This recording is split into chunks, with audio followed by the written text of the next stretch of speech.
শুরু করছি আল্লাহর নামে, যিনি পরম করুণাময়, অতি দয়ালু। অতঃপর যখন তারা দুই সমুদ্রের সঙ্গমস্থলে পৌঁছালেন, তখন তারা নিজেদের মাছের কথা ভুলে গেলেন। অতঃপর মাছটি সমুদ্রের সুড়ঙ্গ পথ সৃষ্টি করে নেমে গেল। যখন তারা সে স্থানটি অতিক্রম করে গেলেন, মূসা সঙ্গীকে বললেন, আমাদের নাশতা আনো, আমরা এই সফরে পরিশ্রান্ত হয়ে পড়েছি। সে বলল, আপনি কি লক্ষ্য করেছেন, আমরা যখন প্রস্তরখণ্ডের আশ্রয় নিয়েছিলাম, তখন আমি মাছের কথা ভুলে গিয়েছিলাম। শয়তানি আমাকে একথা স্মরণ রাখতে ভুলিয়ে দিয়েছিল। মাছটি আশ্চর্যজনকভাবে সমুদ্রে নিজের পথ করে নিয়েছে। মূসা বললেন, আমরা তো এ স্থানটি খুঁজছিলাম। অতঃপর তারা নিজেদের চিহ্ন ধরে ফিরে চললেন।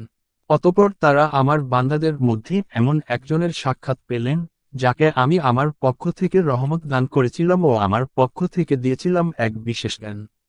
মূসা তাকে বললেন, আমি কি এ শর্তে আপনার অনুসরণ করতে পারি যে, সত্যপথের যে জ্ঞান আপনাকে শেখানো হয়েছে, তা থেকে আমাকে কিছু শিক্ষা দেবেন? তিনি বললেন, আপনি আমার সাথে কিছুতেই ধৈর্যধারণ করে থাকতে পারবেন না।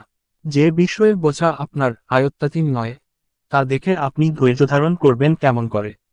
মূসা বললেন, আল্লাহ চাহেন তো আপনি আমাকে ধৈর্যশীল পাবেন এবং আমি আপনার কোনো আদেশ অমান্য করব না।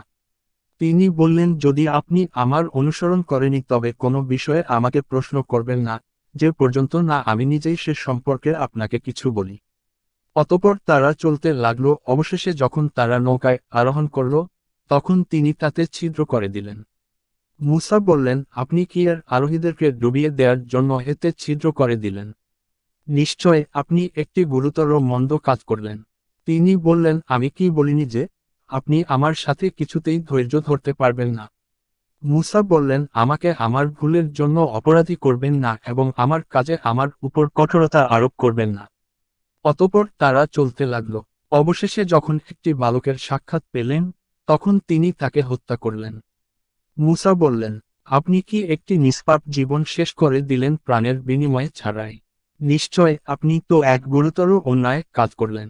তিনি বললেন, আমি কি বলিনি যে, আপনি আমার সাথে ধৈর্য ধরে থাকতে পারবেন না? মূসা বললেন, এরপর যদি আমি আপনাকে কোনো বিষয়ে প্রশ্ন করি, তবে আপনি আমাকে সাথে রাখবেন না। আপনি আমার পক্ষ থেকে অভিযোগ মুক্ত হয়ে গেছেন। অতঃপর তারা চলতে লাগল।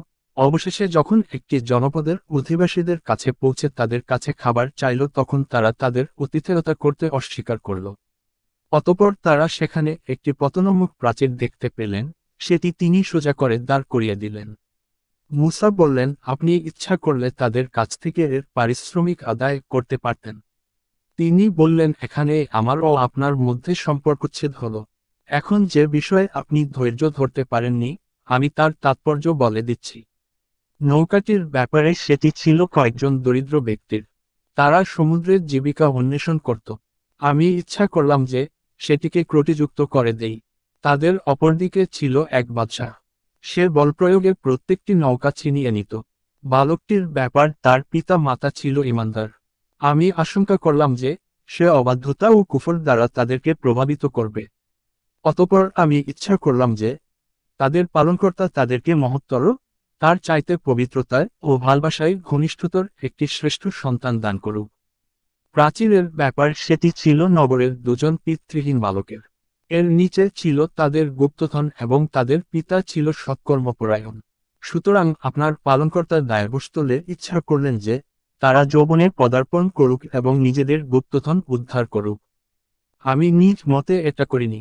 আপনি যে বিষয়ে ধৈর্যধারণ করতে অক্ষম হয়েছিলেন, এই হলো তার ব্যাখ্যা।